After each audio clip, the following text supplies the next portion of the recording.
Hey guys, it's Mad Monday again, and today we're going to talk again about powder protection, and especially we're going to talk about glasses today.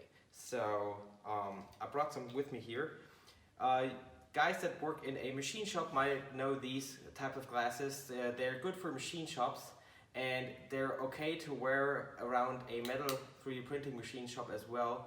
It's better than wearing nothing, but since they're open on the sides, powder can get around and can still get into your eye.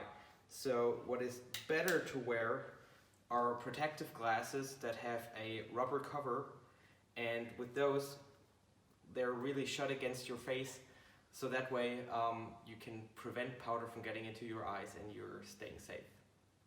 So I hope this tip was helpful for you guys this week, and I'm looking forward to seeing you next week.